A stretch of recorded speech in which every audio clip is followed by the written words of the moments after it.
Good morning, students. In the series of lectures of the sugarcane pest, this is the second pest which we'll be discussing, that is Chiloinfus commonly known as sugarcane shoot borer. These are the different stages of the pest: caterpillar stage and the adult. And the damage symptoms include the dead heart in the shoots, so commonly known as sugarcane shoot borer. Myself, Dr. Balram Sai, Assistant Professor in Zoology, Government Dunga College, Bikaner.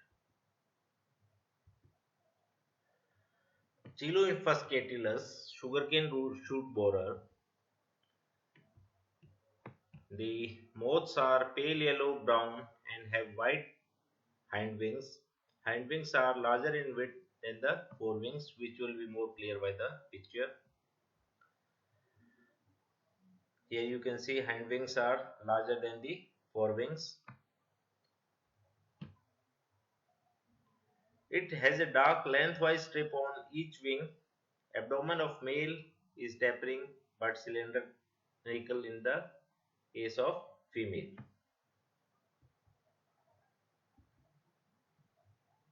We will be discussing the scientific classification first.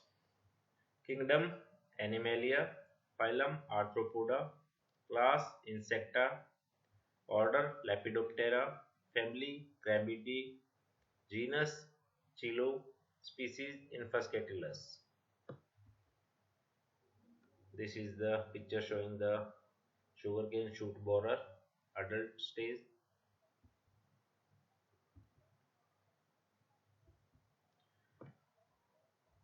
Sugarcane shoot borer will be discussed under the following headings. First, the distribution, food plants, general appearance, life history, damage, prevention and control. Coming to the distribution, the pest is found throughout India and also can cause damage to sugarcane crop in Afghanistan, Myanmar, Taiwan, Pakistan and Philippines. If we talk about the food plants, sugarcane is the main host of this insect, but it is also found feeding on bajra, maize, sarkanda, and some other grasses. General appearance, life history, damage, prevention, and control will be discussed in the upcoming slides.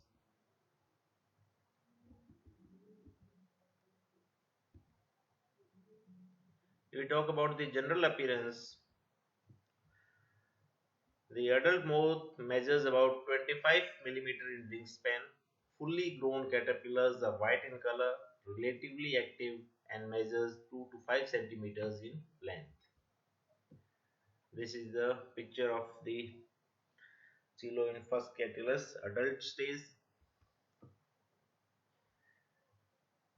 This picture is showing the wide wings wide open.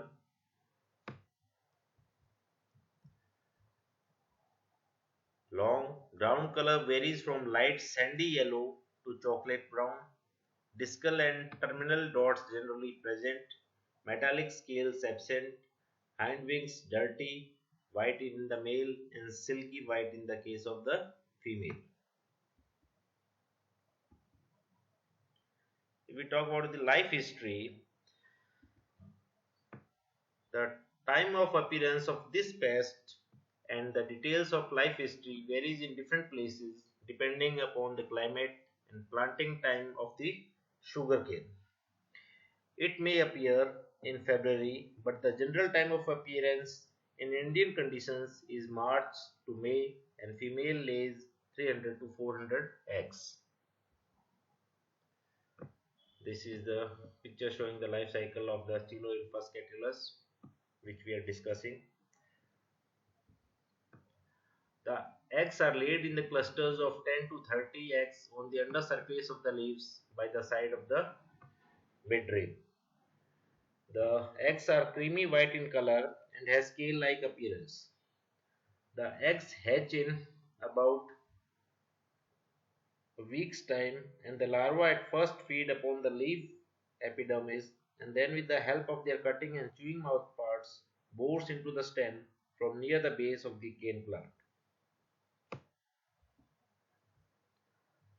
The larvae are dull white in color with a number of brownish red longitudinal stripes on the back. A fully grown larva measures about 2.5 centimeters in length. Here, one thing is important. The significant characteristic feature of the larva is that they bore in and bore out a number of times, either in the same stalk or in the neighboring ones. The larval period lasts for about 3 weeks, after which the larvae pupates in the tunnel within the sugarcane stalk where they had been feeding before. The pupal period lasts a little more than a week, after which the moth emerges out from the exit hole prepared by the larva before the pupation. 4 to 5 generations are repeated in a year during winter months from the larva undergoes hibernation. If we talk about the damage caused, this pest is mainly injurious to the young plants. The damage is done by the caterpillars which bores into the stem and feed the soft tissues. While feeding, the caterpillars move upward as well as downward and may reach the roots. They also cause dead heart by damaging the central shoot system. Infestation of internodes makes the matured cane hard, devoid of juice, which becomes difficult to mill. Tunnels are also formed within the shoot. As a result, both the quality and the quantity of the juice is reduced. Damage done by this pest may be up to 50%. Prevention and control. First, the cultural methods of prevention. Early plantation by the middle of February is helpful in checking serious destruction by this pest. Light earthing at the early stages of crop growth during May to June also reduces the damage by the pest considerably. By adjusting the time of plantation of the cane and emergence of moth, the two should not coincide with each other. Use of resistance variety of sugarcane for culture. After harvesting, the field should be well plowed, stubbles should be collected and burned. If we talk about the other preventive measures, first is the mechanical method, which includes collection and destruction of egg masses, removal of affected plants having dead heart right from the ground level.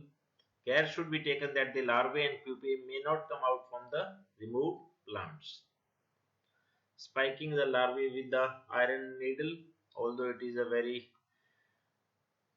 difficult task.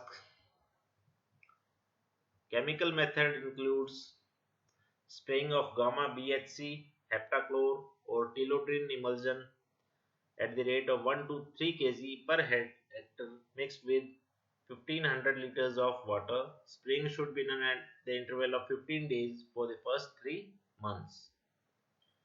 Biological method includes release of the egg parasites Telenomus beneficius, Trichogramma species, larval parasites Goniojus indicus, Epentilus flavipes, Bracken species, Melka species, etc., and pupal parasites Tetrasticus airi into the field for the biological control of this pest. That's all in today's lecture, and in the upcoming lecture we will be discussing the other pests of sugarcane. Thanks a lot for paying the attention.